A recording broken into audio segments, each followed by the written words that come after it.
So let's take it outside. The great outdoors. Reimagining California's love for outdoor living. Californians have perfected outdoor living, largely due to the favorable climate. As weather patterns change, the design industry has adapted with sustainable materials, inventive building practices, and creative use of space, including outdoor kitchens, theaters, plunge pools, functional landscapes, and unique approaches to sport courts. From pickleball to a pickle martini, design meets entertainment. The great outdoors. Reimagining California's love for outdoor living. Moderated by yours truly, featuring John Feldman of Ecocentrics Landscape Architecture, Sam Toole of the AZEC Company, Eric Peterson, PHX Architecture, Scott Specht of Specht Novak, and Dustin Moore of Strata Landscape Architecture. This year's presenting sponsor of the theater at the WestEdge Design Fair in 2024 was Pacific Sales Kitchen and Home, a Best Buy company, an amazing company, a partner of Convo by Design for some time now. And you've probably heard me talking about them on the show. But listen, as a busy professional designer, you know how important it is to find the right partnerships that allow you to specify the right products for every project. Professionals like you don't just have time to waste. So let me tell you about one of my partnerships, and that's with Pacific Sales Kitchen and Home. They're here to serve you with expert, knowledgeable, and non-commissioned professionals to help you specify the right product for all your projects. Non-commissioned. That's important. And listen, the cherry on top is they have all your favorite brands that you would want for all your projects, just none of the sales pressure. They give you good information so that you can make the right decision for your clients, because that's what great designers do. And if that's not enough, check out the show notes, click on the link for more information about their Pro Rewards program that every designer should not only know about, but be a part of. This year at the WestEdge Design Fair, Pacific Sales Kitchen and Home presented the theater, which was home to all of the panels and programs that you're going to hear here on WestEdge Wednesdays. Like this one. But the great outdoors, reimagining. Look, I grew up in Southern California, love Southern California, and the one thing that I love most is California in general, Southern California in particular. There is this love for outdoor living that not just the rest of the country, but the rest of the world looks to us, looks to the designers here in California to sort of pave the way. And with that comes new ideas, new technologies, new ways of doing things. And so, like Richard said, buckle up, because you're in for a fun ride. This is going to be great. What I would love to do is go this way and around and allow you to introduce yourselves to our guests. Lovely. My name is John Feldman. I'm the founder and owner of Ecocentrics Landscape Architecture. We're here in 5 minutes away, but luckily, in Santa Monica. And we have a focus on single-family residential, outdoor living, and particularly with a penchant towards complex hillsides and maximizing the living space and usable area of those otherwise difficult properties. Hi, my name is Dustin Moore with Strata Landscape Architecture. We're based in San Francisco. We do work mainly in the Bay Area, but we have a focus in Hawaii, a little bit in Florida, kind of all over the U.S. We primarily do high-end residential. We have a few oddball projects. We're doing a Buddhist temple in San Jose right now, which is a lot of fun. It's funded by one of our best clients. But yeah. Eric Peterson, PHX Architecture. We're located in Beverly Hills and Scottsdale, Arizona. Two amazing places for outdoor living, and we love to design custom residential that have that both indoor-outdoor relationship, and love collaborating on these spaces with great landscape architects, because we feel that's the outdoor rooms are just as important as the indoor rooms in these environments. Scott Specht, founded Specht Novak 30 years ago in New York City, and now we're in Austin. Still do a lot of work all over the country and Northeast, and interesting that I'm on this panel because we don't do a whole lot of work in California, so I have an interesting take on all this. Oh, good. I can't wait to hear. My name's Sam Toole, and I'm the Chief Marketing Officer at the AZEC Company. So we make TimberTech, composite and PVC decking, as well as trim, siding, pergolas, lots of different products, all made to be used outdoors. So I'm going to actually, John, I'm going to start with you. I wish you wouldn't. Because I know, you know why I'm starting with John? Because I've known John the longest, and I know that he would really appreciate going first and kicking this off. Yeah, come on, let's do Right? this. Yeah. So John and I think, I don't know if we met before or after the show house in Palm Springs. Is that a question? Yeah. I got this one. Yeah. Yeah, we met about 12 years ago at an ICAA event at Snyder Diamond, actually. Oh, gosh, okay. When you were just getting off the ground and you cornered me, and Serena, my project manager, I said, oh, we'll be done in 5 minutes. An hour later, she's still walking the floors, and we're still going. So, I wish I had that kind of memory. I really do. So but the Palm Springs project really was interesting for me because I don't know of another state in the country or another country in the world where you have as many climates and microclimates and submicroclimates as we do here. And because of that, the design that you have access to, what you can create, you can really make that real. And in an environment that is as inhospitable at times as Palm Springs is, you have a chance to use different materials. And we were talking the other day about your approach to design, and specifically outdoors. How does the environment, the different environments, the different ecosystems and climates affect the manner in which you design? well, everything, we could have done the house across the street, and then, a month later, we get the house next door. Everything is an individual study. We take nothing for granted. The codes can change. There's elements. Certainly, the client's wish list and the budgets could have that much disparity between them. But when we're talking about things that are different climates, and we worked with Moya on the next one as well. Those were challenging. Outdoor kitchens in 120-degree summers. Now nobody's probably cooking in 120 degrees. They're cooking at 105 degrees indoors.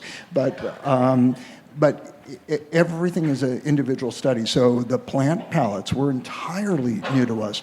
We knew the style. We knew what we were after. We knew the aesthetic that we were excited to dive into. But from the paving materials to to all the environmental factors that would influence otherwise good design could be disastrous. And we know of some of those projects from some LA designers that went out there and designed, and they got their handed to them. It was brutal. Total loss of materials. And we're just we're talking softscape, but even the hardscape materials, and knowing those products, and shopping locally, and understanding what product comes out of the earth the closest, and those environmental impacts. Those are all really important. I mean, that's really shorting this answer, but I've got brethren here sitting next to me. Yeah, and Dustin, it's interesting too, because the project that I'm talking to John about was vast. Being in Northern California, Southern California too, in the beach communities, we're limited at times. I mean, sometimes you'll have a multi-million-dollar project on a postage stamp for a lot, and you have to really dig deep to be creative, but you also have an opportunity there. How does that impact your work? Well, I mean, the different scales, we're going to approach it differently. Like, we do some work in San Francisco where, gardens half the size of this space. And then we also have a 1,000-acre ranch in Sunol. And kind of what you were saying, like, you have to approach every project with, especially materiality, you have to approach it in a different way. Like when we work in San Francisco, we'll use porcelain, we'll use materials that we know they're going to be ultra durable. But once we get down to close to San Jose, Los Gatos, we know that those paving materials are going to get 150 degrees in the sun. So we know better to use those. So at that time, we're using high-density limestones that don't capture heat, that are still very durable. And kind of like you're saying with the softscape materials, the Bay Area, there are more microclimates in the Bay Area than almost anywhere in the world. And adjusting your plant palette for what's going to grow in San Francisco You go 5 miles away and they're going to burn or they're going to get killed by frost. It's a phenomenal difference in those areas.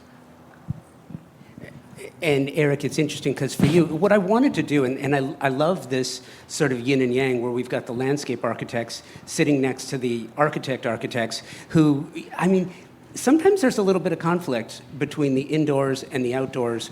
And while it's not necessarily about the conflict, I think the approach is the same. And you two, we've had this conversation, whether you're building in Beverly Hills is different than building in, on a golf course in Phoenix.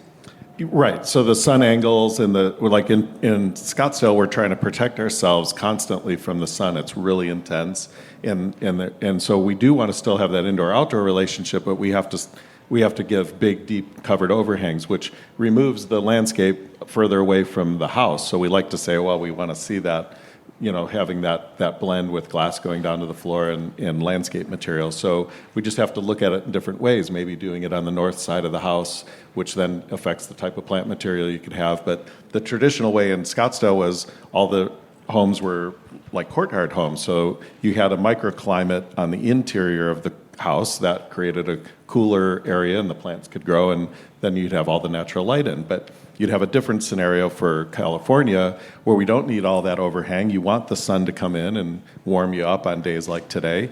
And so then you approach things differently. We use darker colors in Arizona because that's more of the material nature, darker stones, darker plant material, and then here we do lighter colors. So it's just using that materiality and doing a house that's made regionally that feels like it belongs in that space, rather than just doing like a white house anywhere. It just doesn't make sense to do things like that in places like Arizona. And Scott, you and I, when you were on the show, we were talking about one of your projects. I find Austin to be very much like California at times, except you've got all of it in a very small period of time. It's very hot, it's very cold. The topography in certain places, like the one house that we were discussing that's overlooking the lake, that I think just has an impossible elevation. But again, creative thinkers find creative ways to do amazing things. Yeah, it's interesting. What you first mentioned about things are developed in California and provide images that clients all over the country see. So we get all the time people bringing us magazines of houses in California with giant glass walls that slide open, and it's like, we want to live indoor, outdoors, we want to be able to go. And in Austin, there's literally 3 days a year you can do that. But we have, most of our clients are so insistent on it. We put them in, we're like, you're never going to open this, ever. And it's true. So what we try to talk them into is do fixed glass here, and do one door that you go in and out, and it'll work for you just fine. You'll get all the ventilation you need. You'll save a lot of money. It's more energy efficient for you.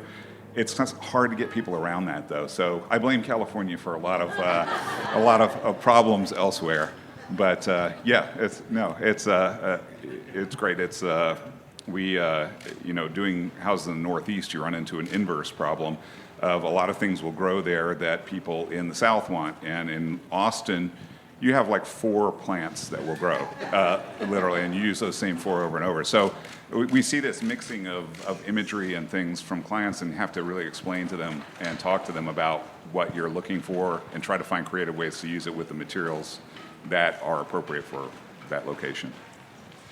And a lot of people blame California for a lot of things. It's true.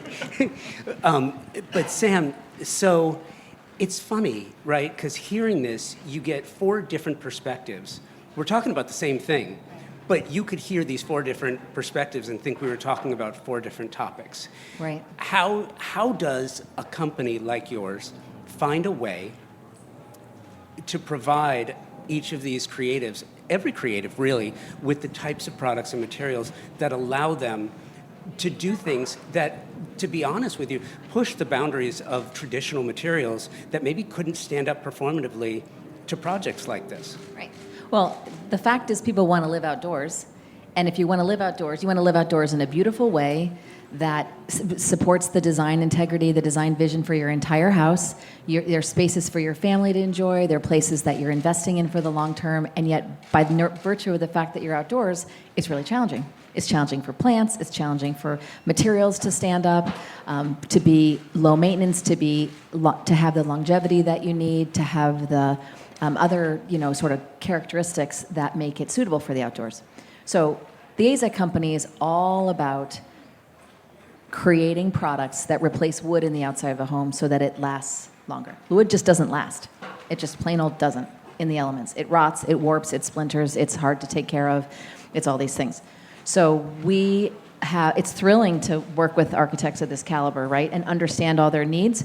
We have teams of material scientists. We have product innovators and designers that all they do is spend time thinking about how to create products that look like wood, that really replicate or that mimic the look of natural hardwoods. I should be talking to you. I'm talking to Josh. In the outside of a home. And this is really challenging to do. It's decades of research and work, and it's a lot of, in the details of trying to cater, to your point, what we're doing to the needs of the designers that are using our product. Whether that's different colors, different textures, different widths, different characteristics, all that stuff. But ultimately, it's all about creating materials that are suitable and sustainable on the outside of a home. And it's interesting, too, because I want to juxtapose that against personal story. So I'm a native Angelino. And when I was growing up, I grew up in the San Fernando Valley, and we lived in Chatsworth. And I remember, I think I've told most of you this story, but it was a particular Saturday I'm trying to remember the year, it was like in 1983 or 84, and came home from a football game. We had horses, and there was a wildfire that happened so quickly that I was on a horse with another in lead for 23 hours wearing board shorts and cowboy boots. And this is early 1983. That was a complete one-off. That had never happened in the area before. It was unique. It was weird. It was a freak fire. And now we have seasons. It happens all the time. It's not something that is one-off anymore. That being said, people don't want to give up the lifestyle, right? They want to be able to enjoy their outdoors, but they also have to be prepared for so much more than we used to, on a couple of fronts. Climate, disasters, but also outdoor kitchens now mimic indoor kitchens. They're as performative, they're as beautiful. What does that do? And I'm gonna go the other way this time. Scott, I'll start with you. How do those issues, because you have those too in Texas, how does that, as someone who's designing spaces that your clients want to live indoor, outdoor, they want to enjoy them all the time, knowing that you now have to account for these issues, how does that change your thinking about the work? Yeah, it totally changes about how, when people say they want to live outdoors or an indoor-outdoor lifestyle, what are they really talking about? Do they want to actually be out in that, or is being pulled further back towards the main building, something, and looking out toward a beautiful landscape good enough? And I think getting into the specificity of what that means to live an indoor-outdoor lifestyle, I think is super important. Sometimes it just has to do with the quality and feel of the air. So if you have enough air exchanges in interior of a house and you get a great view, that's enough. So you don't always have to go outside. We've done a number of outdoor kitchens, like you said, in Texas. And you're right, a lot of times they don't get used just because you don't want to be out there under it. So now we try to design them within a space that can be closed and opened when necessary, and things like that. And also, I love your point about wood. There was a trend that ended fairly recently, but for a while there, people were putting like Ipe siding on everything. And 5 years later, it's horrible. They hate it. And Ipe looks good for like 5 minutes. It's amazing that there's this resistance in a lot of designers' minds towards what we call synthetic materials, and that is going away quickly. It's because the maintenance issues are too extreme in some natural materials, and I don't really make a distinction between them. If it provides the feel that you're looking for, it doesn't really matter that it's a log cut down or something made. So I really appreciate that there are a lot of new science involved in producing products that are appropriate. for where they are. Awesome. I'm going to hire him after to Right? join the marketing team. Eric, same thing. Well, I think we've always wanted to be outside, and there just wasn't the product. Like all exterior furniture looked the same, and it was horribly ugly and uncomfortable. And so now the products have caught up, so you could have exterior-looking exterior products that actually are look like they're interior. And we'll bring up Moya again with her beautiful metal cabinets. So we used to have outdoor barbecue areas, and they were just like built into masonry blocks, and they just weren't nice looking. Now we could do beautiful cabinetry that looks just as good as interior cabinetry, and all of the other appliances. You could do griddles, you could do woks, you could do pizza ovens, and create a whole outdoor environment on furniture that looks spectacular, even carpets. So the outdoor space looks just as good and is just as comfortable as your indoor. So I'll start with the fire issues, because that's really big with California. And one of the big things, as the building codes are catching up, like we've always had the requirements to do defensible zones, but most municipalities are finally enforcing it. So we can't go in with trees next to the building, which sucks because we really want to frame the home. Like the new thing with Marin County is they're going to 5 to 10 feet of non-combustibles. So we're basically putting rock around the building, which I know that every client's going to go and plant it right after we get our final. But like with materials, as a firm, we've always been against synthetics. It's only been the last 5 years that we've really leaned in. And it really started with countertops. So with Decton, which we actually started with Neolith, but we now transitioned to Decton. We just don't have any problems with it. I don't have to go to another meeting to talk about why is my granite stained.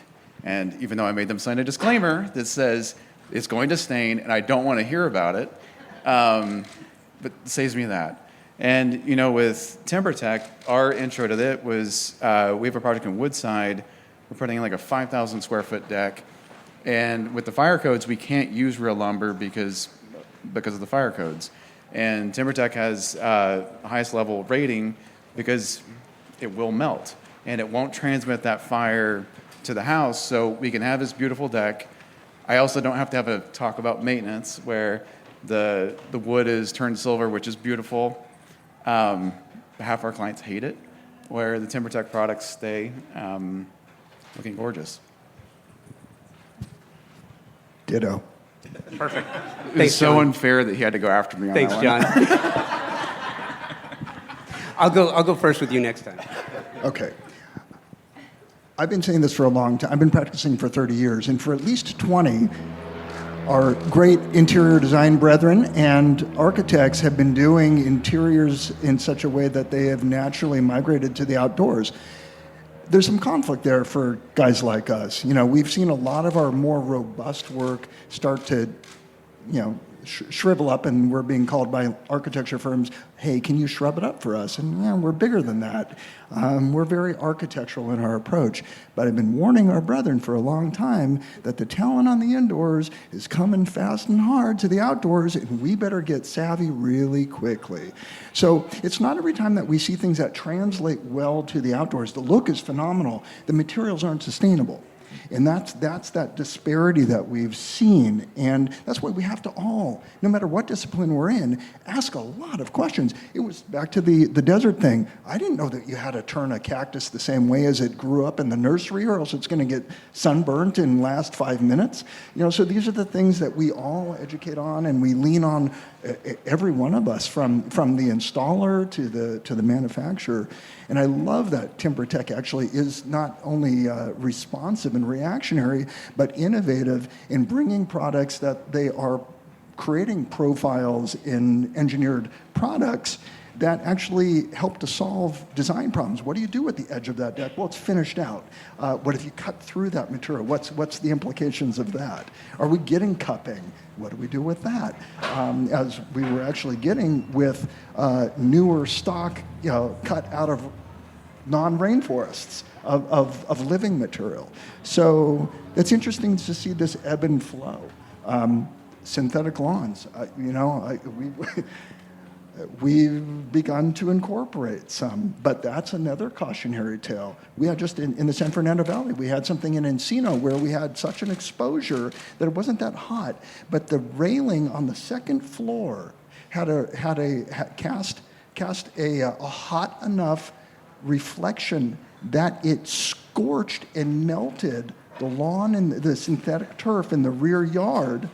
Nobody could have seen that coming. And they thought that the installer had come over it with a wheelbarrow, and it was about to be this, absolute nightmare of a World War III. And somebody took responsibility for it. And I think it wasn't you. It definitely wasn't us. But you know what? I want to kind of dive in a little, drill down a little bit on, with you, Sam, on the resistance topic. Fire resistance. Because I think it's important. I would imagine that you come across a lot of product resistance from synthetics. Yeah, well, yes, I do think it's changing.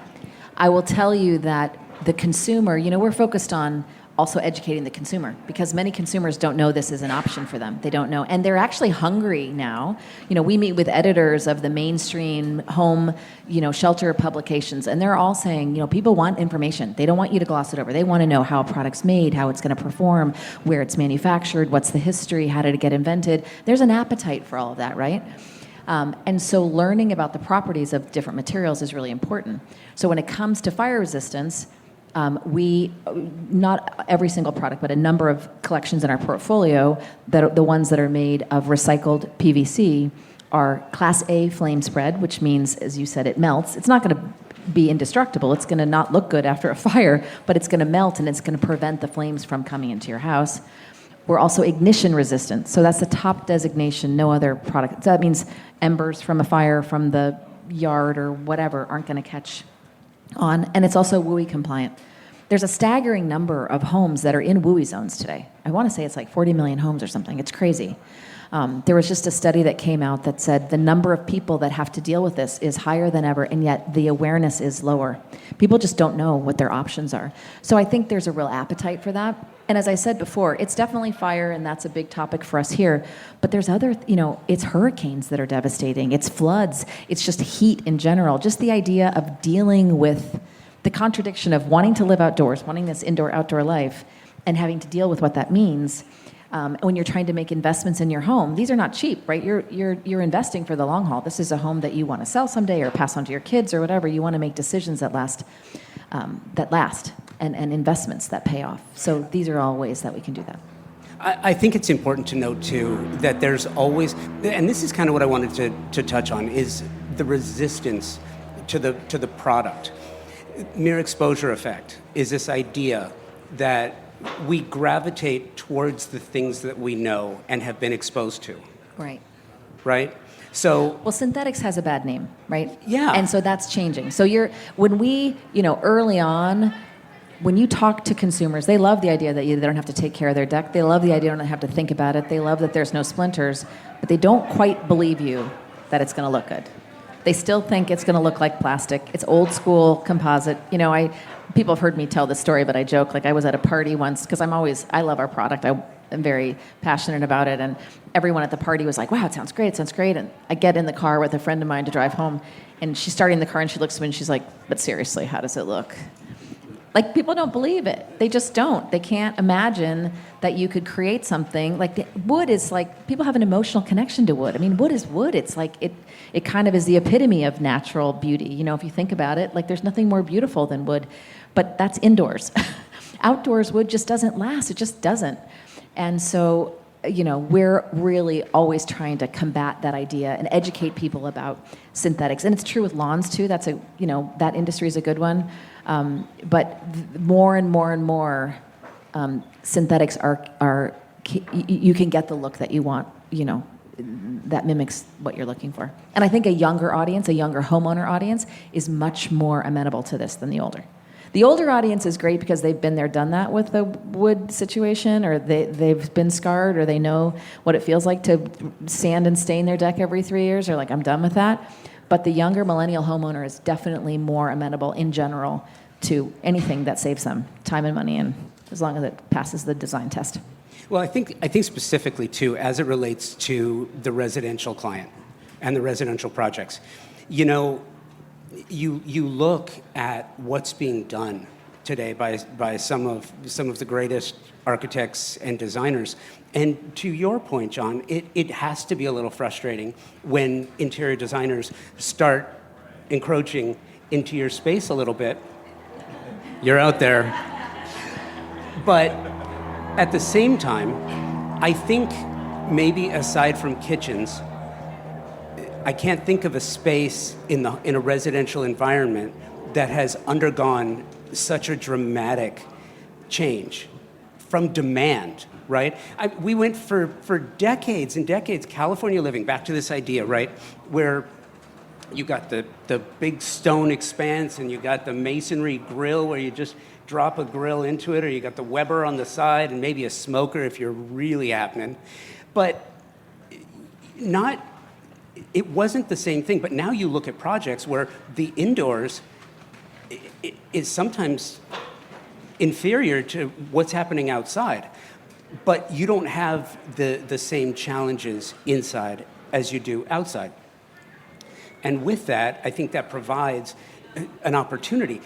John, I'll start with you this time. As far as the balance between materiality, technology, and client demand, it feels like it's all coming together. And does that provide you, because of your base of knowledge with plants, especially how things are changing now between what you can use and what's available, does that give you an opportunity to do more with the space where you're providing kind of that original idea of what your clients want with something that is so performative that you can actually do it?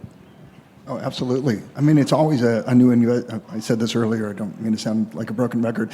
Everything's a new investigation. There's so many cool products that we get us, that we're inspired in, and inspire the thought process itself. I mean, we used to say we can have a tree that we build a whole environment around, and that was the pivotal, again, no pun intended, but a pivotal moment in a theme or a concept. Now it's materials and materiality, the textural and the tactile quality of something that gives rise to something yet bigger, and maybe it's a repeat shape or something, or there's an element or a color on the interior that spins off and becomes this exuberant exterior, again, threading the continuity in color and texture and form from indoor to outdoor, not necessarily even mimicking the use and size of space. But the one thing that I think we need to all keep in mind, no matter what discipline that we're in, we need to continue to remind ourselves to be educated on the production and where these materials are coming from, how they're being produced. Are we raiding limited resources from some remote place or even on our own soil? And what's that exchange look like environmentally for the near time and for the long term?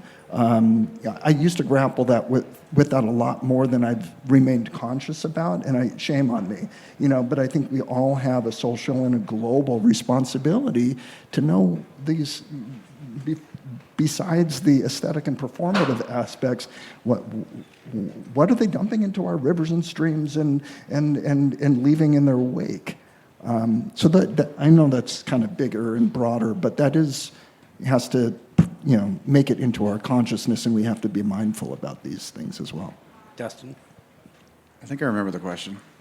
I knew you were going to say that. Part of it is how we want to bring the indoors outdoors. And so we're pretty lucky with the teams that we're working with. So we generally know the interior designer and architect. We work with them quite a bit. And so once you have that team built, we all can play off of one another. And we're usually the last one hired, so we're usually kind of following suit and trying to catch up with the decisions that have been made for the interiors. And how do we take that feeling for especially the indoor kitchen, and take that to the outdoor kitchen and the outdoor living room and the outdoor dining. And really, you're right, like there's so much available to us with all the different vendors for cabinetry. for grills that don't have that stupid front face, that they're actually inlays, so we can keep these really clean lines and really build off of what's going on the inside. And the same thing with materials. It's like we get the chance to work with the designers and say, okay, I know you like this limestone, that's not going to hold up outside. Can we switch to something that looks almost identical, that has the performance that we can bring out, that won't get hot in the sun, that will stand up to whatever climate we're in. I mean, especially when we're working in Hawaii, like, it's not only all of the UV and everything else, we have volcanic fog that is dropping acid onto the materials. So there, if we're using a limestone, it can etch 1/4 of an inch in a couple of years. So knowing what materials we can use there and then inform that for the interiors so we can have that seamless transition. When it comes to finding the landscape architects to shrub it up, really? Is that what they say? No. I worked in a well-known architecture firm, and some of the senior architects would lean on us and say, we need you to shrub it up. And I said, so that's, or you're kind of the parsley around the pig. I said, that says a lot about your architecture. Yeah, so. What is, Eric, what is the relationship between the indoors, outdoors now? Because what's interesting, too, is I would imagine between Beverly Hills and Scottsdale, the desire is the same. The values are the same. The people are the same. Many of them are the same people who moved from Beverly Hills to Scottsdale. It's got to be the same, but the climates are so different. How do you sort of balance that? Well, for sure. I'll pivot it to the hospitality side. So, and by the way, the shrub it up is sort of like calling an interior designer a decorator. I mean, there's a definite difference, right? Exactly. Interior designers and landscape architects, when you bring on the right team, we engage them right from the very start. So we never bring on landscape architects. Like, we're a part of a team, and we create the indoor spaces and the outdoor spaces collaboratively together. So we just did the Biltmore Hotel in Phoenix, which was an original Frank Lloyd Wright design in the 20s and 30s. And it had, over the years, changed over to a big convention hotel. So the indoor spaces were not made anymore to handle 200 people flooding into it. And so our reaction to that, because it's a historic structure, was to bring it all outdoors. So we worked collaboratively with our landscape architect to create a whole outdoor bar that's created in a style that maybe Frank Lloyd Wright would have envisioned in this century, and create this magical wonderland that includes landscape material, patios, water features, and a huge exterior pavilion that's got all Ketra lighting to it. And our interior designer brought in all these beautiful materials. So now 200 people could leave a convention and go flood that space, and we could return the interior back to its historic space. So when you collaboratively work, like magic just comes out of that. And it couldn't have just come from me or a landscape architect together. We all sat at the table and all brought sketch out, and magic happens at those moments. So that's the kind of thing that I really enjoy, because everybody brings something new to the table, as far as, both on materiality from interior designers and landscape sort of visioning of how materials come together, and that's the fun in what we do as a team. Scott, is that true for you too? Yeah, we don't see any distinction between interior design, architecture, and landscape architecture. I think it's all one thing, and we insist that everybody be brought on board at the beginning of a project to work together, and I think that's the key to making a good project. And the kind of things that can happen are great. People are rethinking, I think, what an outdoor space. There was always this vision before: you have a yard and a pool and this and that, and now it's getting way more creative. So we're doing a house now in Dallas where there's a cenote that's been built right adjacent to the building. It drops down a level below to the basement, more or less, of the house, and then the water flows into the house at that point. And there's a room adjacent to that that's like a grotto you can go to. There's a waterfall that comes over the edge of this cenote. Everything merges into one, and you can create some fascinating stuff that way. It's not like a building and a landscape and an interior. It becomes all this amazing landscape. And you have clients now who seem to want to show that they have, oh, I'm the only one that has this thing. So it's kind of a sales point. Right? We're actually doing a prosciutto room in one house right now. It's like, I think, you've had enough wine cellars and cheese calves and all this kind of stuff. So it's got a chain with a prosciutto and a knife. And so, people are wanting different kinds of spaces, and it requires all these trades to come together. I have heard a lot of things. Never a prosciutto room. But, hopefully it'll be cool. Sounds amazing. Sam, when you hear this, like the ideas and the concepts, talk to me a little bit about the design team, because the whole design process, right? And then you've got this relationship between your design team and the engineering team, the science guys and the look good guys, gals, people, folks, everyone. What's that relationship like? And then when you hear designers, once there's that acceptance that it's like, yeah, this product is amazing and it's performative and it does exactly what we want it to do. Now can you do this? And they start stretching your capabilities. How does that work internally? Yeah, that's interesting. Well, I would say that our product designers are very science-based. I mean, if you think about it, like our head of product design right now, it's interesting, he came from the flooring industry. But he spends a lot of time on the production line because, one thing I haven't talked about that much, but our product is made largely of recycled plastic waste. So PE and PVC plastic. We're actually the largest PVC recycler in the US.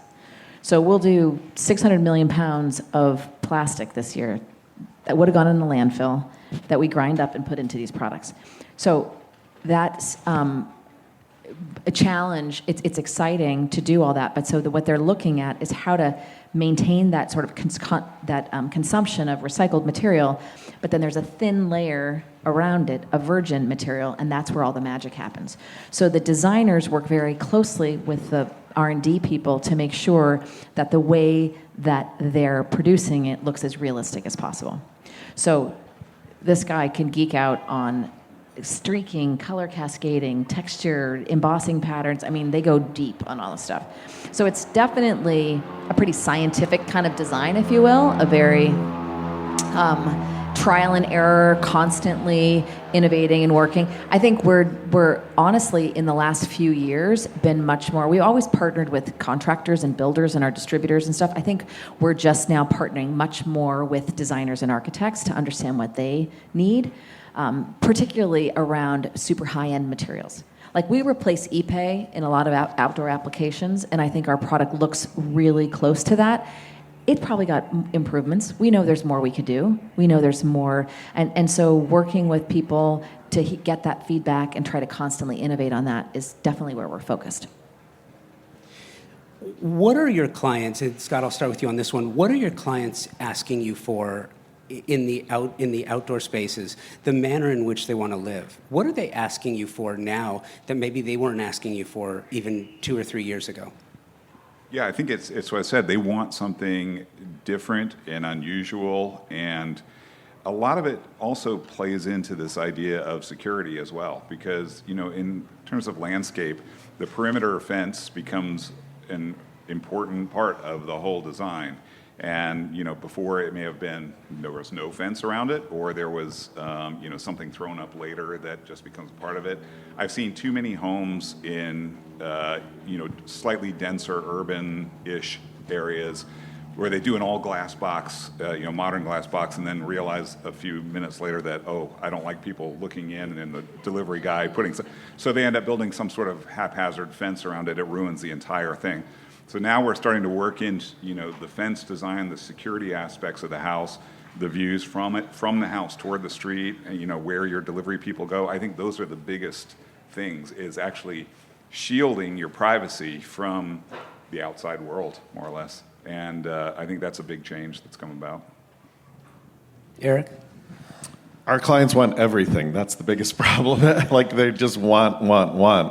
I'll just use an example. We use their pergola structure, which is spectacular because it does do just about everything. It's weather resistant, it looks beautiful, but it offers this system where you could have complete rain protection. and then you could slightly open it and it becomes a trellis that lets some light in. Then you could completely retract it and be totally open to the stars. So we do a lot of golf clubs, private golf clubs, and after COVID, every golf club wanted to have this indoor-outdoor livability component where everybody's outdoors, but they don't want to always be in total, complete shade. They want some sun sometimes, and then they want at night total open to the outside. So to find a product like that that just does everything is just brilliant for us, because then we could integrate that. It doesn't even have to be on its own platform. We could put it into our roof structure and let that just be an integral component to how that patio experience is in our club. So great, another great innovation. Thank you. I'm glad to hear that. You're getting a lot of promotion here today. Well, I was jealous of him. I want to come work for you. We are doing a lot of operable louver systems. I didn't know you guys made one. Sorry. But we get a lot of requests for that. A lot of our clients are asking, just for what they don't know. What don't we know to ask for? We have this long questionnaire that we're really trying to break them down. It's part psychology exam, which is actually a lot of fun, especially when they don't answer the same. But the biggest kind of outdoor program that we're doing that we haven't done before this year is outdoor theaters. So there's some systems that have retractable TVs that actually come out of the turf, so we can get around all of the planning hiccups that would keep us away from it, because if the cops come, they can just put it back in the ground. And also hidden speakers, so we're going full Dolby outside. Granted, these properties have to be away from their neighbors for obvious reasons. So those are interesting. And then the other big change that we've seen over the last several years is we're not having to hide drought tolerance. So it used to be we'd have a lot of clients, especially if they're coming from the East Coast, they want what they want, and they're going to ask for the English laurel hedge, really water-intensive landscapes. And we used to just have to hide it from them, so we'd use Laurus nobilis, does everything that English laurel does, but it doesn't use the water. Now we're having clients really adamant about it. So that's a lot. It's just nice not to have to hide it.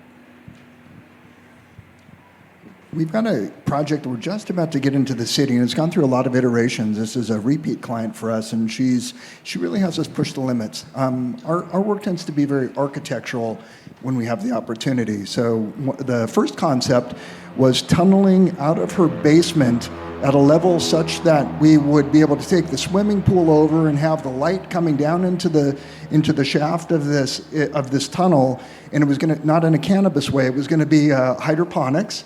And seedlings and growing up, that I couldn't have been more excited about a program element like that. That went away, but then we found other uses, and we were looking at ADUs and building into the hillside and under the pool deck, and now that's turned into half Pilates room and half seedling growing room for the farm-to-table space up top, which is yet down another. This is a complex hillside property. One of the coolest things, though, and I'm not supposed to say too much about this client, but she is responsible for technology that is collecting soil samples from Mars. So you can imagine, she's involved with the project, and we're creating these really interesting individual pods and she's also very much a philanthropist.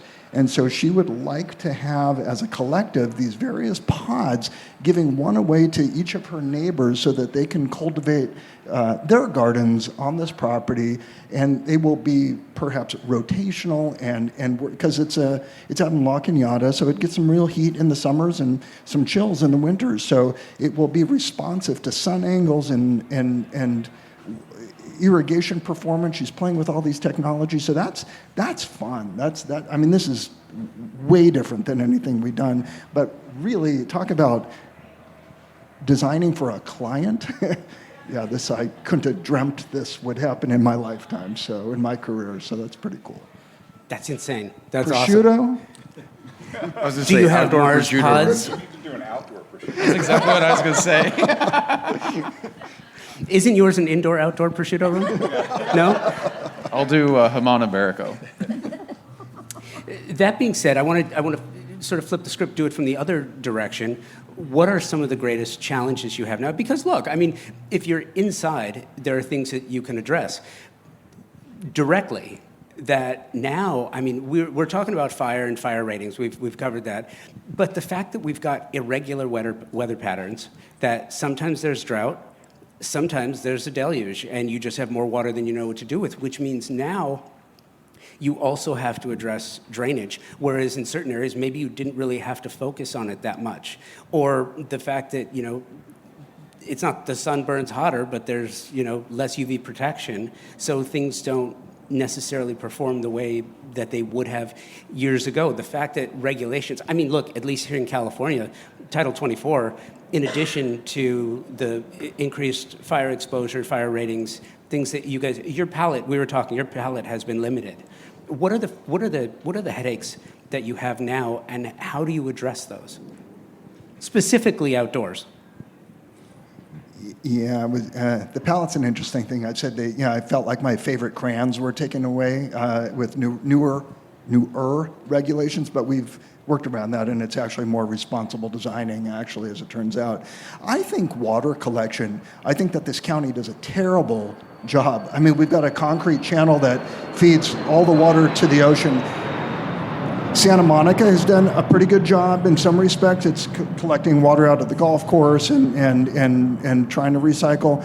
But we are throwing away so much water in the couple of years that we actually have our deluges. I don't know when we're going to see rain like that again. This may not be a wet year. We might not see it for another decade. And that's a shame.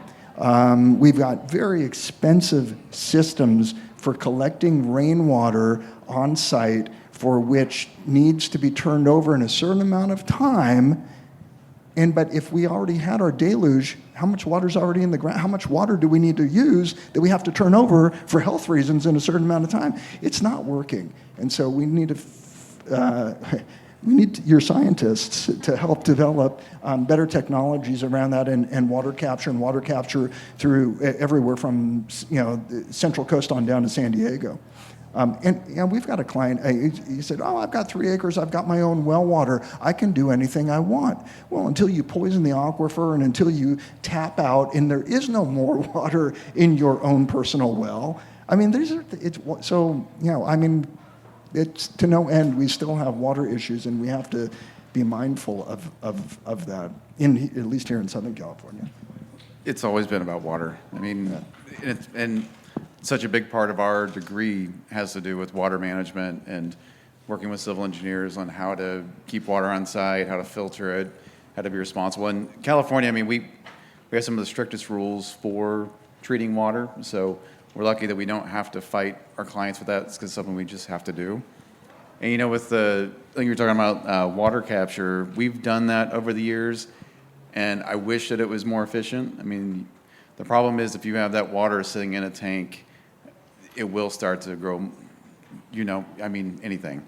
And so you have to use it so quickly that we really don't get the benefits, and they're also incredibly expensive, so the clients don't see that ROI on it. And then, the other thing we were talking about was plant materials, and it's kind of selfish that we're kind of benefiting from this. We're not having plants eliminated. We're actually getting plants brought into some of our gardens. Like in Atherton, it used to be you couldn't use bougainvillea, you couldn't use tibicina, you couldn't use a lot of citrus, like especially limes. And I was in an interview, and my client's like, well, I want another lime tree. And I was like, you can't have it, it's going to freeze here. I look up, I'm standing underneath a 15-foot tree, looking like an idiot because obviously it will grow here. So yeah, it's kind of nice with global warming that we're actually getting a little bit of a benefit, but we don't care about water. We get it before California and Las Vegas, so we just use it all up.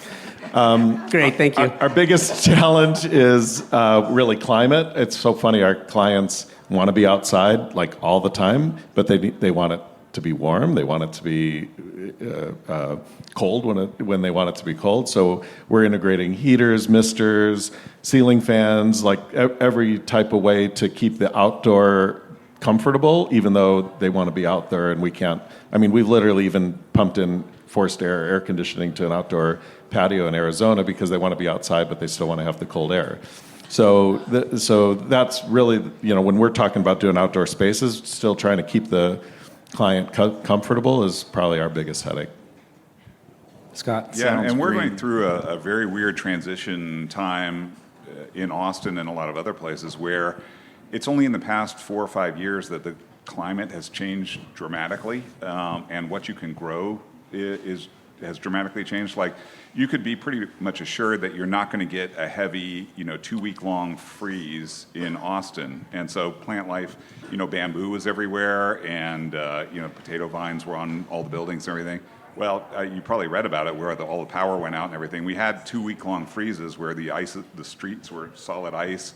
All those plants died. Plants that have been there 40 years, they're dead, gone. You can't replace. And then so people replanted, assuming it was a once in a lifetime kind of experience. The next year, same thing happened.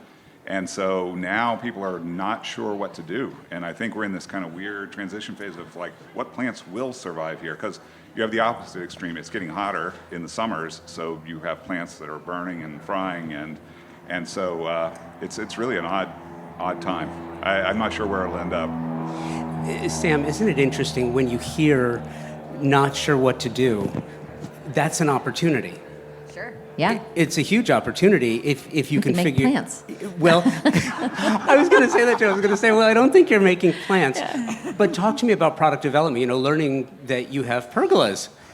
You have it. Well, yes. Right. Yes. How do you and the design? How does the design team look at brand extensions and new product lines, knowing what you're being asked to do? How do you approach that? That's a good question. I think, even just sitting here, it's really stimulating for me that we need to stay on our toes. It's changing really fast. And so hearing some of the new challenges and some of the new needs puts a lot of thoughts in my head about, the kinds of things we need to do. We tend right now to be focused on more and more innovation to make it look more and more real, more and more like wood, new colors, because there's a lot of trends in just colors too. And textures, different widths, things like that. One of the big things that we just came out with this past year is an aluminum substructure.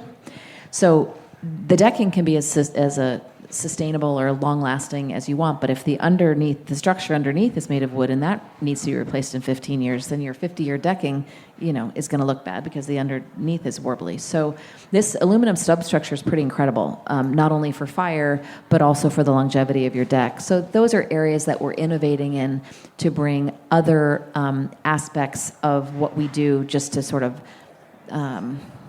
bulletproof them even more. So that's an area. Structure is a company we acquired a few years ago, and they make incredible pergolas. So we're looking at partnering or acquiring other companies that do other things. We've spent a lot of time, I would say, probably the area that we've grown the most in the last couple of years is in railing, which is a whole nother area people don't think about. They plan their deck and they forget. It's like walking out and forgetting your jewelry and your outfit. Like, you've got a cute outfit, but you got to figure out all the rest of the stuff. The railing is really what you see when you look out the window. It's the first thing that you see. It's a really big design element of the deck, both geographically, like, on the East Coast you have one kind of look, on the West Coast you have another kind of look. If you have, it's all the questions you probably ask about how you want to interact with your view when you're sitting inside, all that. So there's been a lot more innovations around those kind of adjacent categories, I would say. Yeah, and I imagine that we're gonna start seeing a lot more. Yeah, for sure. With that, and sadly, I know it flew by, right? It did fly by. So listen, again, thank you all for coming out to this. And again, grab a card if you need one. Convo by Design. If you subscribe to the podcast, you will get this automatically to your feed in first quarter. Thank you, TimberTech. Thank you, Josh. For presenting this talk. I think it's important, and it was super fun. Thank you, Pacific Sales, for presenting the theater this year, and Julie Berline for your incredible design. And again, thank you all for participating in this, because we can't have these important conversations if y'all don't participate. So I really appreciate the time. Thank you very much. And again, thank you guys for coming out. Thanks for so coming. Appreciate it. We've covered a lot here. Thank you, Julie Berline, for designing an extraordinary space from which to have these conversations.